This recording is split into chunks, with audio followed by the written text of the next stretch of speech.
ರೀ ನಿಮ್ಮ ಇನ್ಸ್ಪೆಕ್ಟರ್ ಬರೋದಕ್ಕೆ ಇನ್ನೂ ಎಷ್ಟೊತ್ತಾಗುತ್ತೆ? ಅವರೇ ನಮ್ಗೆ ಹೇಳ್ಬಿಟ್ಟು ಹೋಗ್ತಾರೆ. ಬರ್ತಾರೆ, ಸ್ವಲ್ಪ ಹೊತ್ತು ವೆಯ್ಟ್ ಮಾಡಿ.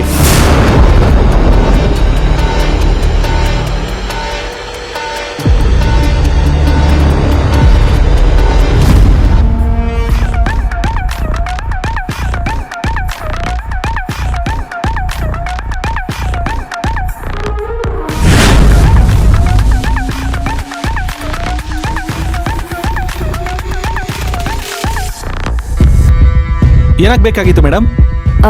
ಸಾಹೇಬ್ರನ್ನ ನೋಡ್ಬೇಕಿತ್ತು. ಇದಾರೆ, ಹೋಗಿ ಮೇಡಮ್.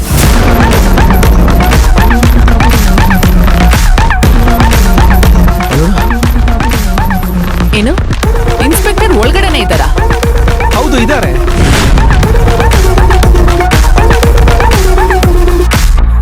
ಸರ್ ನಮಸ್ತೆ. ಓ, ಬನ್ನಿ ಕೂತ್ಕೊಳ್ಳಿ.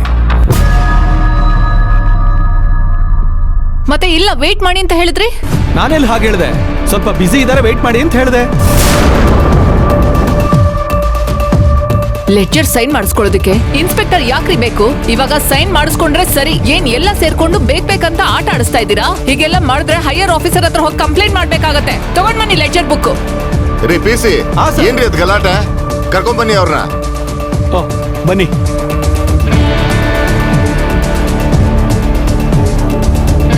ಸರ್, ನೀವು ಬರೋ ತನಕ ವೆಯ್ಟ್ ಮಾಡಿ ಅಂತಂದ್ರೆ ಸುಳ್ಳು ಹೇಳ್ತಿದ್ದೀರಾ ಅಂತ ಗಲಾಟೆ ಮಾಡ್ತಿದ್ದಾರೆ ಸರ್. ಹೈಯರ್ ಆಫೀಸರ್ಗೆ ಹೇಳ್ತೀನಿ ಅಂತ ಹೆದರ್ಸ್ತಾರೆ ಸರ್. ಏನು ಮಾಡಕ್ಕಾಗಲ್ಲ. ಅವ್ರು ಮಾತ್ರ ಸುಳ್ಳು ಹೇಳಿ ಮೋಸ ಮಾಡ್ಬೋದು, ಆದ್ರೆ ಬಾಕಿದವ್ರು ಮಾತ್ರ ಸತ್ಯನೇ ಹೇಳಬೇಕು. ಏನು ಮಾಡಕ್ಕಾಗಲ್ಲ. ಇದು ಕಲಿಯುಗ. ಇಲ್ಲಿ ಒಳ್ಳೆಯವ್ರಿಗಿಂತ ಕೆಟ್ಟವ್ರಿಗೆ ಕಾಲ. ಹೋಗಿ ಲೆಡ್ಜರ್ ತಗೊಂಬಂದು ಸೈನ್ ಹಾಕ್ಸಿ. Okay sir.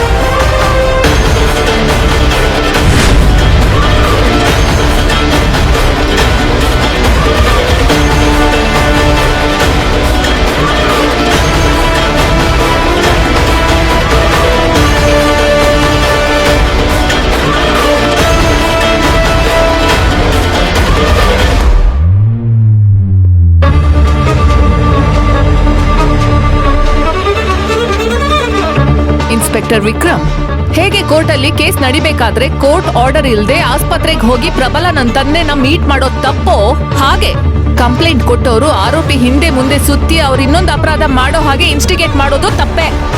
ಅದನ್ನ ನಿಮ್ ಕಡೆಯವ್ರಿಗೆ ಹೇಳ್ಬಿಡಿ. ಒಂದ್ ವೇಳೆ ನಾವು ಕೇಸ್ ಏನಾದ್ರು ಗೆದ್ರೆ ಏನು, ಗೆದ್ದೇ ಗೆಲ್ತೀವಿ. ಆಮೇಲೆ ನಾವು ಮಾನನಷ್ಟ ಮೊಕದ್ದಮೆ ಅದು ಇದು ಅಂತ ಕೇಸ್ ಹಾಕಿದ್ರೆ ಏನಾಗುತ್ತೆ ಹೇಳಿ ಇನ್ಸ್ಪೆಕ್ಟರ್? ಒಬ್ಬ ಕ್ರಿಮಿನಲ್ ಲಾಯರು ಕಾನೂನು ಪ್ರಕಾರ ಏನೇನು ಮಾಡ್ಬೋದು ಅನ್ನೋದನ್ನ ನಿಮ್ಮ ಊಹೆಗೆ ಬಿಟ್ಬಿಡ್ತೀನಿ. ಸರ್,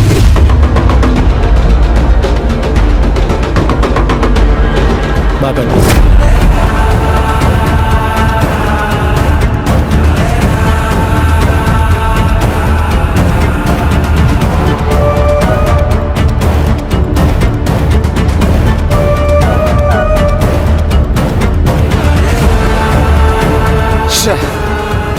ಮೇಡಮ್, ನನ್ನ ತಡಿಬಾರ್ದಾಗಿತ್ತು. ಅವರಿಬ್ರು ಅತಿಯಾಗಿ ಆಡ್ತಿದ್ದಾರೆ. ಅವರಿಬ್ರಿಗೂ ಇಲ್ಲೇ ಪಾಠ ಕಲಿಸ್ತಾ ಇದ್ದೆ. ಡ್ಯೂಟಿ ಮೇಲಿರೋ ಪೊಲೀಸ್ ಆಫೀಸರ್ ಮೇಲೆ ಕೈ ಮಾಡಿದ್ರು ಅಂತ ಅವ್ರ ಮೇಲೆ ಕೇಸ್ ಹಾಕಿ ಇಲ್ಲೇ ಒಳಗಾಕ್ಬಿಡ್ತಿದ್ದೆ. ಮಾಡಿರೋದು ಜೀವ ತೆಗಿಯೋ ಕೆಲಸ, ಆದ್ರೆ ಕೊಡ್ತಿರೋ ಬಿಲ್ಡಪ್ ಜೀವ ಕಾಪಾಡಿರೋ ಹೀರೋ ತರ. ಸರ್, ಅವ್ರು ಬೇಕು ಅಂತಾನೆ ನಮ್ನ ಕೆಣ್ಕೋ ಹಾಗೆ ಕಾಣಿಸ್ತಾ ಇದ್ದಾರೆ. ಅವ್ರು ಮಾತಾಡಿದ್ದಕ್ಕೆಲ್ಲ ನಾವು ರಿಯಾಕ್ಟ್ ಮಾಡಿದ್ರೆ ಪ್ರಬಲನ್ನ ನಾವು ಬೇಕು ಅಂತಾನೆ ಟಾರ್ಗೆಟ್ ಮಾಡಿದ್ದೀವಿ ಅಂತ ಕಾರ್ತಿಕ್ ಕೋರ್ಟಲ್ ವಾದ ಮಾಡ್ತಾಳೆ. ಆಗ ಅವರಿಗೆ ನಾವೇ ಸಾಕ್ಷಿ ಆಧಾರಗಳನ್ನ ಕೊಟ್ಟಂಗಾಗತ್ತೆ.